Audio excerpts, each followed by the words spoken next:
Հայ հեղափոխական դաշնակցության Հայաստանի գերագույն մարմնի տարածած պաշտոնական հայտարարության համաձայն ձևավորվել է սահմանադրական բարեփոխումների քարոզչական հանձնախումբ, որը սկսել է ԱՅՈ-ի քարոզարշավը։ Նոյեմբերի 21-ին եւ 22-ին մարզային այցելությունների շրջանակներում դաշնակցական քարոզչական խումբն այցելել էր Սյունիք։ Մարզկենտրոնում հանդիպումը տեղի ունեցավ Կապանի մշակույթի կենտրոնի մեծ դահլիճում։ Կապանցիների հետ հանդիպելու էին եկել Հայ հեղափոխական դաշնակցության գերագույն մարմնի ներկայացուցիչ Աղվան Վարդանյանը եւ Հայ հեղափոխական դաշնակցության քարոզչական շտաբի անդամ Լևոն Մկրտչյանը։ Իրենց ելույթներում օրվա բանախոսները փորձեցին հանրամատչելի ներկայացնել ներկայիս գործող համակարգի բացերը, նոր սահմանադրության առավելությունները եւ վերջապես տվեցին, թե ինչու պետք է ասել այո հարցի պատասխանը։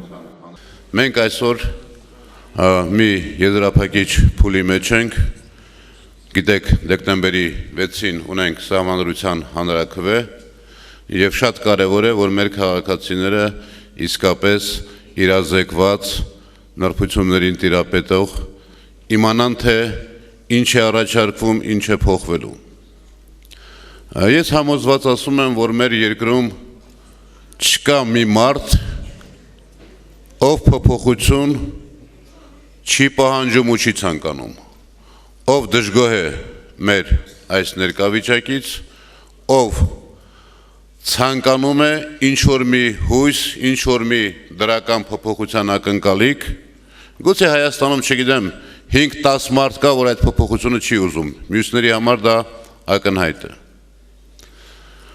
Բայց դաշնակցությունը իր փորձառությամբ, իր տարիների նաև աշխատանքով խորապես համոզված է, որ այդ փոփոխությունը կարող է լինել միայն խորքային, համակարգը փոխելով եւ ոչ թե անձը անձով փոխելով։ Մենք այս մեր 25 տարվա անկախության շրջանում բազմաթիվ անգամ անձերի փոփոխություն ենք տեսել, բայց հասկացել ենք, որ դրանից մեր վիճակը չի շտկվում, մեր երկրի հեռանկարը չի լավանում։ Դաշնակցությունը այն քաղաքական ուժն է, որ ի սկզբանե 90-ական թվականների սկզբից, երբ առաջին անգամ Հայաստանի քաղաքական օրակարգում սահմանադրության խնդիր է դրվել, մենք համոզված ասել ենք, որ Հայաստանի համար կառավարման ճիշտ մոդելը պարլամենտականն է, խորհրդարանականն է եւ ոչ թե կիսանախագահական կամ նախագահական։ Ինչու ենք այդպես համոզված եղել, որովհետև մենք միշտ եւ մեր կուսակցությունը ինքը այդպես է կառավարվում, մենք միշտ վստահել ենք որոշումների համատեղ կայացմանը։ Միշտ խնդրեմ է, երբ որոշումը 1-2 հոգի են կայացնում, շատ ավելի խելացի է, շատ ավելի ճիշտ մոտեցում է, երբ շատ մարդիկ են մասնակցում որոշումների կայացմանը։ Բնականաբար 95 թվականին մեզ չհաջողվեց մեր պատկերացրած սահմանադրությունը ընդունել տալ։ Հայտնի է 95 թվականի սահմանադրությունից առաջ դաշնակցությունը արգելվեց, կասեցվեց, բանտարկվեց, թեև մենք ունեինք մեր նախագիծը, պարլամենտականի մեր նախագիծը,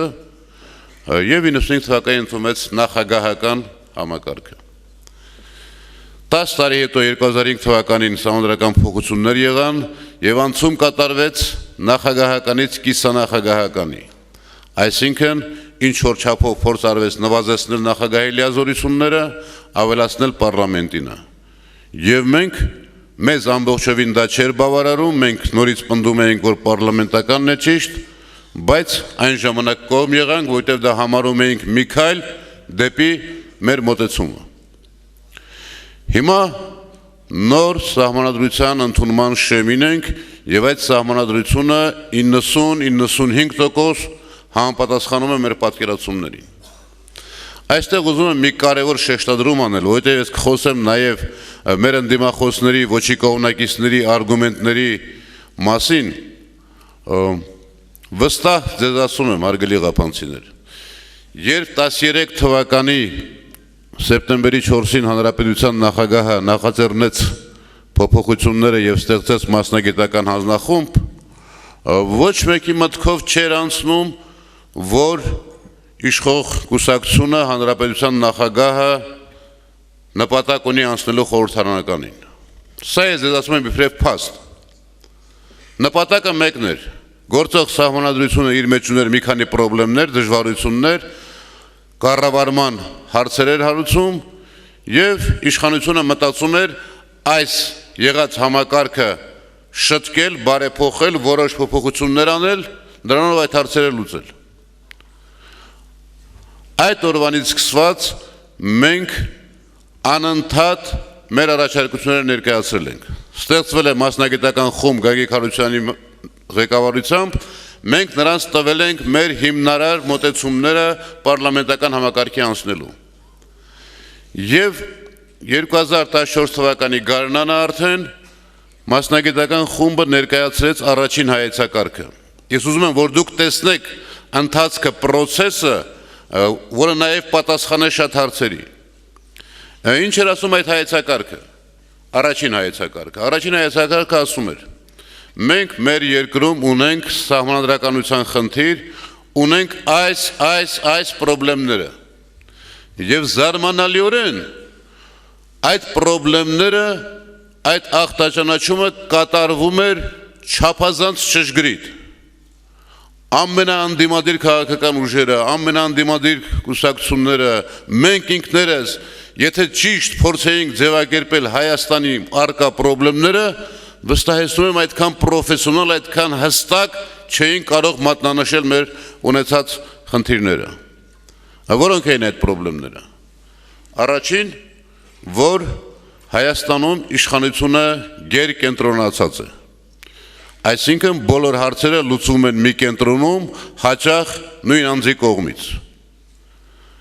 Եվ որ հանրապետության նախագահը ունենալով մանավանդ երբ ունի քաղաքական մեծամասնություն ազգային ժողովում, ունենալով հսկայական լիազորություններ, չունի որևէ պատասխանատվություն, որևէ մեխանիզմ չկա իրենից որևէ բան պահանջելու։ Երկրորդը, ասում էր, որ փաստորեն մեր այսօրվա գործող համակարգով Հայաստանում հնարավոր չէ ընտրությունների միջոցով իշխանափոխություն իրականացնել։ Ինչը փաստ է, ինչը մեր 25 տարիների ապացույցն է։ Երրորդը,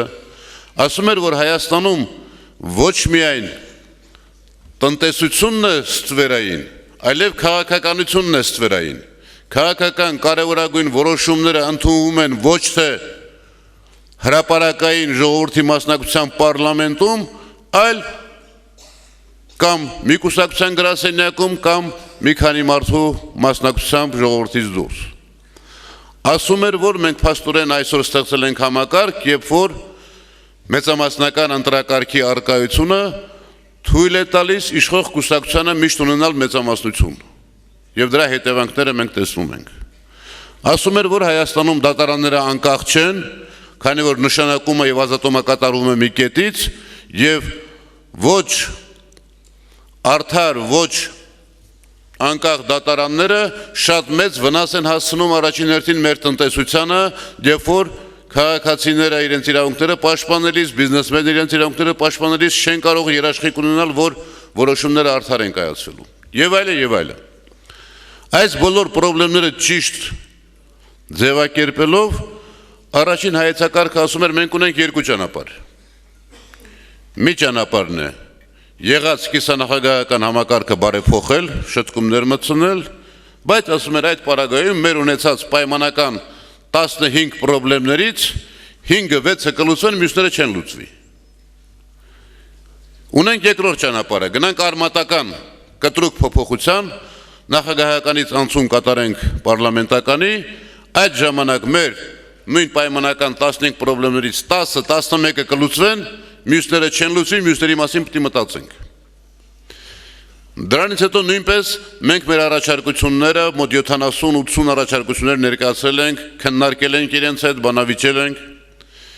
Եվ միայն դրանից հետո արդեն 14 թվականի աշնանը մասնագիտական հանձնախումբը հրապարակեց երկրորդ հայեցակարգը, որտեղ արդեն հստակացում էր, որ այս հայեցակարգը խորհրդարանական համակարգի սահմանադրություն մշակելու հայեցակարգ է։ Մի քանի կարևոր շեշտադրումների վրա կուզեմ ձեր ուշադրությունը հրավիրել։ Առաջինը սահմանադրության կարևորությունը։ Տեսեք, Քարոզչամեքենան այնպես է աշխատում, մարդկանց մեծ մասը իհարկե առիթ չունի սահմանադրությանը ծանոթանալու, ինքը հոդվածներով է կազմված եւ մարդիկ երկու կարեւոր խնդիր ունեն։ Ուզում են հասկանան ինչ կարևորություն սա ունի իրենց երեխաների, իրենց թոռների այս երկրի ապագայի համար, եթե մեծ փաստաթուղթ է, եւ երկրորդը կոնկրետ ինչ ձևով է անդրադառնալու իրենց ընթացիկ կյանքի վրա։ Եվ այս իմաստով, երբ բացում ես հեռուստացույցը, արդեն միանգամից տեսնում ես անթիվ անհամար գործիչներ, կազմակերպություններ, որոնք անընդհատ խոսում են ժողովրդի անունից։ Որովհետև տարիների ընթացքում ժողովրդի հիասթափությունը քաղաքական մշակույթից, քաղաքական կյանքից հանգեցրել է որոշակի պասիվության, եւ այդ պասիվության հետևանքով քաղաքական ուժերի մոտ առաջանում է ակնկալիք անընդհատ իրենց ասածները հիմնավորել ժողովրդի անունով։ Իրականության մեջ սահմանադրությունը մի շատ կարևոր փաստաթուղթ է ցանկացած երկրի համար, եթե նա ուզում է, ասենք, այդ երկրի անկախությունը ապահովել ոչ թե ասենք 10 տարով, 20 տարով, այլ փորձում է ապահովել 100-ամյակի վրա։ Այսինքն հիմնական օրենքն է, որով պիտի այդ հասարակությունը ապրի։ Ի վերջո, ինչու ենք այսօր խոսում սահմանադրությունից։ Օրինակ շատ հաճախ հեռուստացույցով կարող եք լսել, որ էլ ուրիշ դարձավ չունենք, հիմա միայն սահմանադրությունն է մեզ խանգարողը։ Բայց սահմանադրության փոփոխության պահանջարկը եղավ 15-20 տարվա կոնկրետ քաղաքականության արդյունքով։ Ինչ ենք մենք տեսնում։ Ես ուզում եմ այս իմաստով ձեզ փոխանցեմ վստահությունը։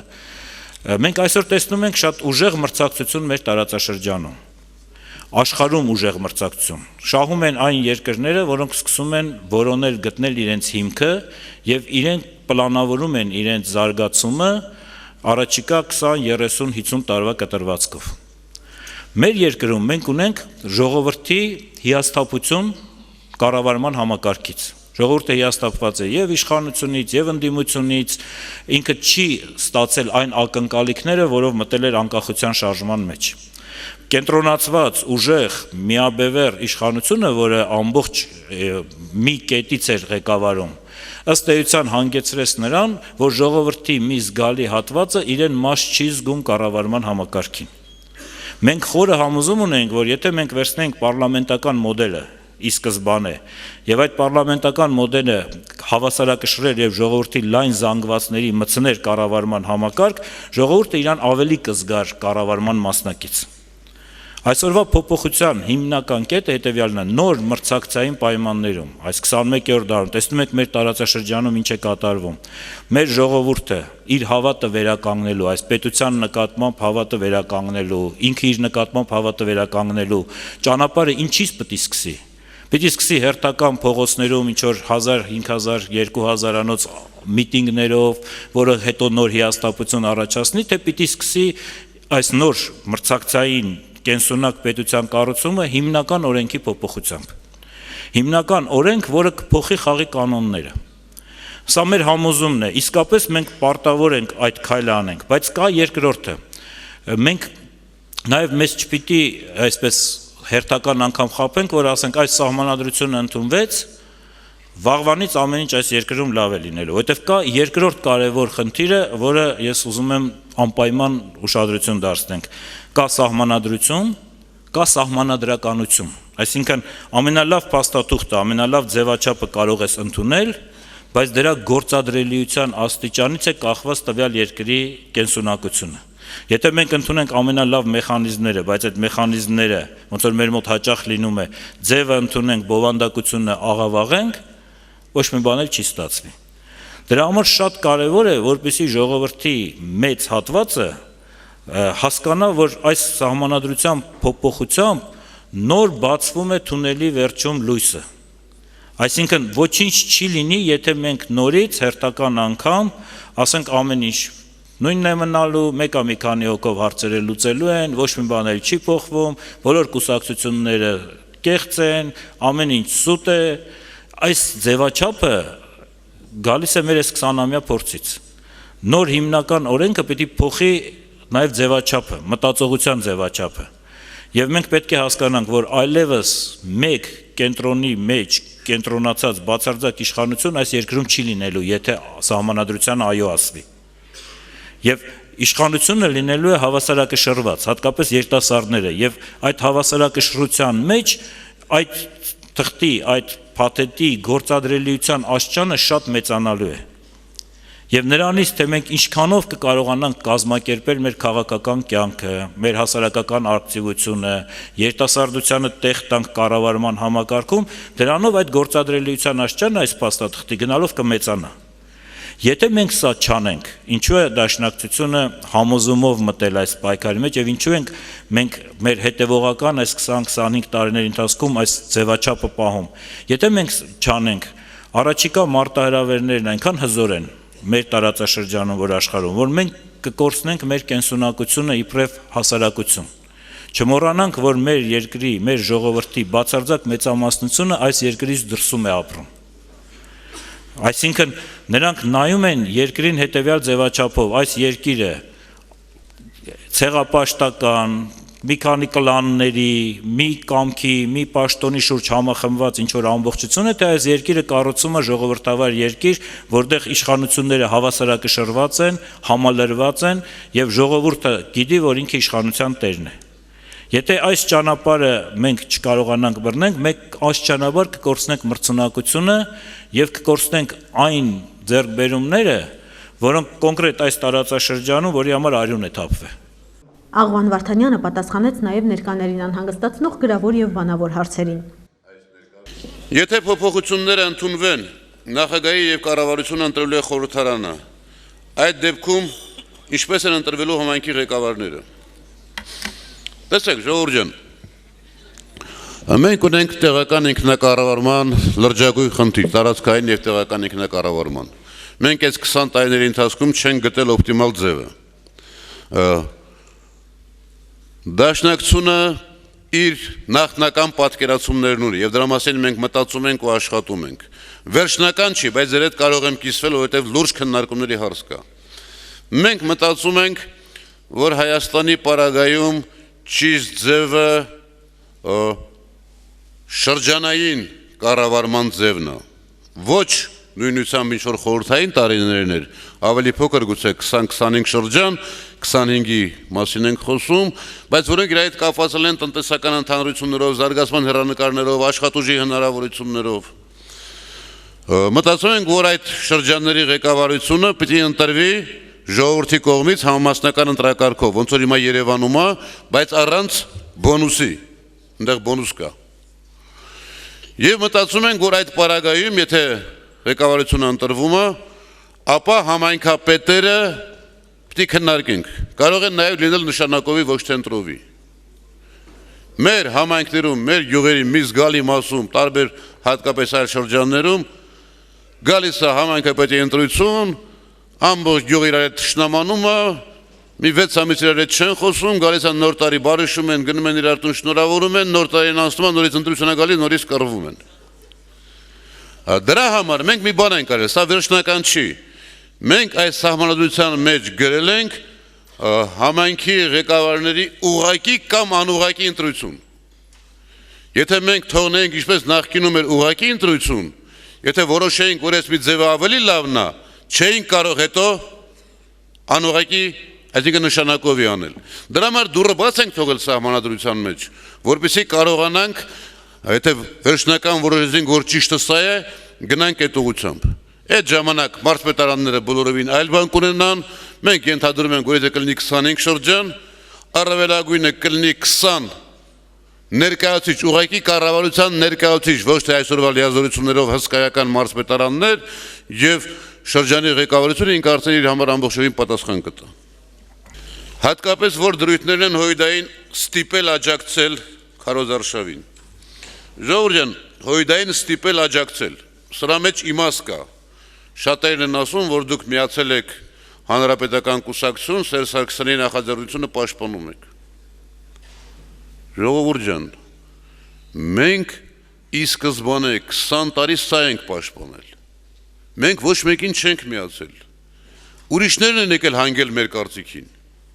Ինչ եք մտածում, եթե ես խորապես համոզված եմ 20 տարի կռիվ եմ տվել, խորհրդարանականը ճիշտ է, իշխանությունը գալիս ասում է, հա, համոզվեցի, որ ճիշտ է, եկեք անենք, ես ասեմ, վայ չէ,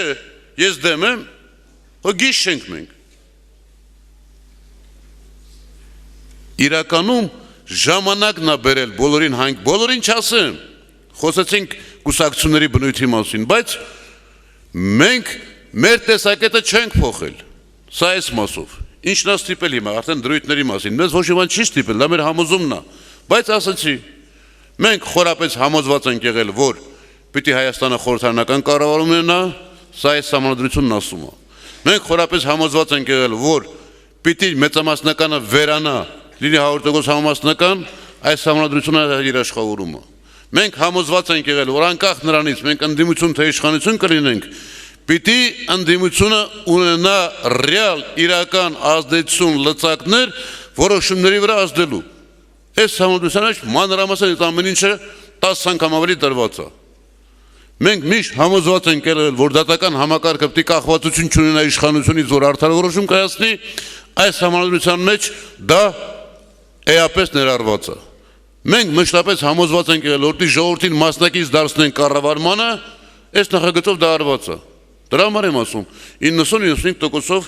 սա մեր սահմանադրությունն է։ Կարծում եք ճիշտ է, որ գրեթե պատերազմական վիճակում գտնվող Հայաստանը նոր նախագծով չունի մշտական գլխավոր հրամանատար, որ կիսապատերազմական կամ գրեթե պատերազմական վիճակում ենք, ոչ մեկը չի կասկածում, գիտեք մենք սահմանները, Ղարաբաղը, բայց ժողովուրդ ջան, այս հարցը ամենակարևոր հարցերից մեկն էր։ Երբ որ վերջնական հայեցակարգը հաստատվեց, երկու հարց մնաց, որոնց մասին մենք էլի մի 6 ամիս աշխատել ենք։ Մեկը սրան էր վերաբերվում պաշտպանության, անվտանգության հարցերին։ Եվ աշխատանքային խումբը եւ մենք տարբեր ուսումնասիրություններ ենք կատարել, ի վերջո սահմանադրության մեջ գրված է Գերմանիայի եւ Իսրայելի միջինացված միքս տարբերակը։ Երկուսն էլ պարլամենտական երկիր են, Իսրայելը գիտեք, մեր չափ ու ոչ պակաս պատերազմական վիճակում, շրջապատված թշնամիներով, բայց պարլամենտական երկիր է, եւ այստեղ հետևյալ մեխանիզմն է կիրառվել։ Ասեմ, որ այդ ժամանակ, որ նախնական տարբերակներ, նաեւ պաշտպանության նախարարությունն էր առաջարկություններ ներկայացրել։ Երբ պատերազմ չկա, այսինքն հայտարարված ուղղակի պատերազմ չկա, զինված ուժերի ղեկավարումը իրականացնում է կառավարությունը կոլեգիալ կերպով։ Ով որ մտածում է, որ եթե մենք այսօր ունենք գերագույն գլխավոր հրամանատար, հանրապետության նախագահ, նա ամբողջ օրը զբաղված է բանակում ասելով, այս զորամասը այնտեղ ուղարկեք, այս մեքենան այնտեղ ուղարկեք, այստեղ սա արեք, չէ։ Կարևոր որոշումներն է կայացնում նախագահը, բայց բանակ ապրում է իր կյանքը, որովհետև ունի պաշտպանության նախարար, ունի զինված ուժերի գլխավոր շտաբի պետ, որոնց անմիջական առաքելությունն է։ Նույնն այս պարագայում է լինելու։ Կոլեգիալ կառավարում խաղաղ պայմաններում եւ ամեն մեկ իր գործով զբաղվում է։ Պատերազմի պարագայում, եթե պատերազմը եւ ազգային ժողովը պատերազմը հայտարարել, արդեն ուղղակի կառավարումը անցնում է վարչապետին։ Այսինքն հիմա կոնկրետ անձ, որպեսզի մոբիլիզացնի ամբողջ տնտեսությունը, ամբողջ հանրությունը եւ ղեկավարի։ Եվ այս փոփոխությունն անելուց հետո ես հրապարակային կարդացել եմ, ես ինքս կամ մեզանից շատերը վստահ այդ պրոֆեսիոնալները չեն, այդքան չեն տիրապետում, բայց պաշտպանության նախարար Սեյրան Օհանյանը հայտարարել է, որ նոր սահմանադրության այս վերջնական տարբերակը նախագիծը ամբողջովին երաշխավորում է մեր անվտանգությունը եւ պաշտպանունակությունը։ Եվ դա հնարավոր է, եւ դա որևէ վտանգ այստեղ ես չեմ տեսնում։ Նոյեմբերի 22-ին հանդիպումներ տեղի ունեցան նաև Գորիս եւ Սիսիան քաղաքներում։ Այստեղ եւս հանգամանորեն ներկայացվեցին, թե որն է կառավարման նոր ձևի առանձնահատկությունը, ինչով է այն ավելի լավը, ինչ նոր մեխանիզմներ են առաջարկվում մարդու իրավունքների պաշտպանության ոլորտում։ Ոչ կողմնակիցները մի հատ ռոլիկ են փորձում մարդու իրավունքների հետ կապված, ինքը նոր սահմանադրության նախագծում այդ սահմանափակումներ կան մարդու իրավունքների, ընդունում է բարձր։ Սահմանադրությունը ունի նաև իր գործադրման ժամկետները։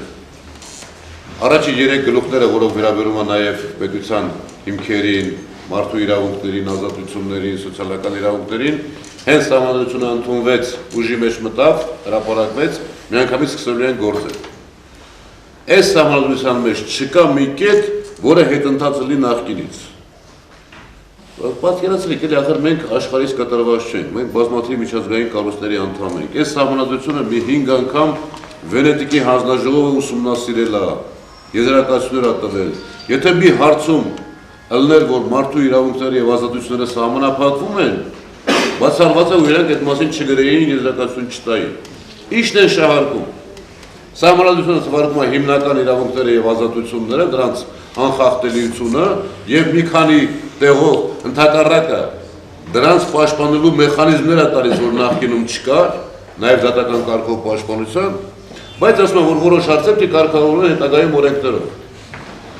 Բայց օրենքներով կարգավորվելիք այդ սահմանափակումները չեն կարող ավելի լինել, քան թե, ասենք, եվրոպական խարտիաները մարդու իրավունքների փաստաթղթերը թույլ են տալիս։ Այս առումով մարդու իրավունքների առումով երաշխավորում են, որ որևէ հետընթաց չկա, ընդհակառակը դրված են մեխանիզմներ, որ ավելի հեշտ հնարավոր լինի պաշտպանել։ Մի բանի մասին, եթե հարցերը չեք ուզում դուք ինքներդ ասեք, շատ է շահարկում ընդդիմությունը, որ կայուն խորհրդարանական մեծամասնության տերմին կա այնտեղ, երկրորդ փուլի գաղափար կա, որը հնարավորություն կտա էլի մի կուսակցությանը մեծամասնություն ունենալ։ Էլի լրիվ հակառակը։ 89 հոդվածը, որ ազգային ժողովի գլուխն է, ասում է հետևյալը, ասում է, եթե առաջի փուլը ավարտվեց եւ որևէ կուսակցություն կամ կուսակցությունների դաշինք մեծամասնություն չունեցավ, հնարավորություն է տալիս, իսկ ես երաշխավորում եմ, իսկ վստահ եմ, որ համաստական ընտրակարգով որևէ մեկը մեծամասնություն ունենալու, տրվում է հնարավորություն կոալիցիա ձևավորելու, քաղաքական ուժերին իրար հետ բանակցելու, գտնելու լուծումներ կոալիցիա ձևավորելու։ Ազգային փոխհամաշխությունների տեղեկատվացնելու վերաբերյալ հանրապետությունի եւ այստեղ խնդիր եմ տեսնում, որովհետեւ սա ոնց որ թե իշխանության համար բոնուս է լինելու տեղերի քանակով, որովհետեւ իրաց 98%-ը միատարան, 2%-ը փոխհամաշխություններ են, նրանց ոնց է լինի մի 6 տեղ տալվել, արդեն խախտվել։ Բարիներ։ Մի 8 տեղ է։ Ֆոտոգրաֆիա, ես չգիտեմ։ Երկրորդ Ընտրական օրենսգիրքը հիմնական օրենքներից մեկն է եւ օրենսգիրքը ընդունելու գործող ազգային ժողով։ Այստեղ մտավախություն կա, որ հարմարեցնելու են իրենց։ Այստեղ սահմանադրությունը, չգիտեմ, պրոբլեմ կա։ Եվ վերջապես մի հատ, այսքան քննադատվեց, ասեց, չգիտեմ ինչ արեց։ Գրած է, չէ՞ որ իշխանության յուրացումը հանցագործություն է։ Հիմա մենք ասում ենք մի մարդու ձեռակ է ունեցել։ Սա համարվում է իշխանության յուրացում, ազգային ժողովի իրավունքներ վերցնել, դատարանների իրավունքներ վերցնել, սա յուրացում է, թե չէ։ Եվ սահմանադրությունը ինչքան է երաշխավորել կա։ Ասեմ հետևյալը, այո, սահմանադրության մեջ գրված է, որ տեղ պետք է հատկացվի ազգային փոքրամասնություններին։ Մենք այս մասին վիճել ենք, որովհետև մեր երկրի շատ մոնոլիտ կազմը իսկապես 2%-ն են փոքրամասնություն։ Իմաստ մենք չէինք տեսնում, որ փոքրամասնությունները տեղ ունեն։ Փոքրամասնությունները սահմանադրությամբ երաշխավորված տեղ են ունենում են երկրներում, որտեղ կան շատ մեծ թիվ կազմող փոքրամասնություններ եւ նրանց ձայնը պետք է լսելի դառնա, մեր այդ բարական չի։ Բայց քանի որ սկզբից արդեն դրել էին այս հարցը, քննարկել են, վիճել ենք, ընտրական օրենսգրքում այս մասին ավելի ամբողջական կլինի, բայց կլինի հետևյալը։ Գոնե մեր պատկերացումն է, որտեղ դեռ այն ժամանակ խոսենք եւ ինչ որտեղ նաեւ խոսել ենք իշխանության կենտրոնների հետ։ Առավելագույնը որ կլինի 2 հոգի։ Բայց դեռ հարց կա։ Բոլոր մյուս պատգամավորները ընտրվում են ժողովրդի կողմից, փոքրամասնության ներկայացնել կարան ժողովրդի կողմից ընտրվել։ Ինչ կարիք կա առանցին անելու։ Եվ այստեղ գալիս է երկրորդ տարբերակը, որը մեզ համար գոնե այսօր ընդունելի է, եւ դա պետք է շարունակել, եւ կարծես հասկացողություն կա, որ 1 կամ 2 հոգի մենք ունենք 5 ազգային փոքրամասնություն այսօր Հայաստանում։ Առավելագույնը 2 կամ 1 հոգի, բայց որոնք իրենց ընտրեն, իբրև բացառություն, որը տրամաբանական չի։ Բայց նրանք ունենան ոչ թե վճռական ձայնի իրավունք, քվեարկելու իրավունք, այլ իրենց փոքրամասնության կարծիքը արտահայտելու ազգային ժողովում, լսելի դարձնելու, հրապարակային խոսելու այդ թեմաների մասին, մենք ավելի հակված ենք այս տարբերակին։ Եվ նույնիսկ ավելի տրամաբանական կլինի այս դեպքում, ես կարծում եմ, որ ասենք իրենց կազմակերպությունները, փոքրամասնությունները իրենք ունեն մի հատ համակարգող մարմին ունեն բոլոր իրար հետ։ որ ասենք իրենց համակարգող մարմինը ռոտացիոն կարգով 5 տարի ազգային ժողովը ամեն տարի մի հոգի ուղարկի տարբեր փոխանցումից, որ իրանք դրանց տեսակետները լսելի դարձնեն։ Խոսքը սրա մասին է, եւ մենք սրա կողմնակիցն ենք ու հասկացողությունը կարծես թե կա այս առումով, այնպես որ դա 100% չի դառնալու իշխանության համար բոնուս, թե հանգիստ է։ Ընտրական օրենսգիր։ Մենք այս համանadrության մեջ գրել ենք ընդամենը մեկ բան. 100% համամասնական ընտրական։ Լավ է թե վատ է, ակնհայտորեն լավ է, նախորդից լավ է։ Բայց մենք ունենք խնդիր մինչև 16 թվականի հունիսի 1-ը ընդունելու նոր ընտրական օրենսգիրք, որը ամբողջովին նոր իրականություն պետք է մշակի եւ դրանով են ընթանալու 17 թվականի ընտրությունները։ Այո, այստեղ խնդիր կա։ Այո, այստեղ կարող է իշխանությունը փորձել այնպիսի ընտրական օրենսգիր ունենալ, որը իր շահերին կծառայի։ Բայց մենք նրա համար ենք, որ դա թույլ չտանք։ Արդեն համանadrության մեջ գրված է, որ այն բոլոր պաշտոնները, որոնք 3/5-ով, այսինքն դիմության մասնակցությամբ են ընդունելու, դրանցից մեկն էլ կենտրոնական ընտրական հանձնաժողովի նախագահի եւ անդամների ընտրությունն է, որը իսկապես այդ մարմինը, որը պատասխանատուն է ընտրությունների համար, ավելի անկախ դարձնող մարմինը 100%-ով ավելի անկախ։ Սա արդեն գրել է։ Բայց սրանից բացի մենք հսկայական գործ ունենք անելու, որ թույլ չտանք նոր օրենսգրքով թաքուն կամ բացահայտ որևէ քաղաքական ուժ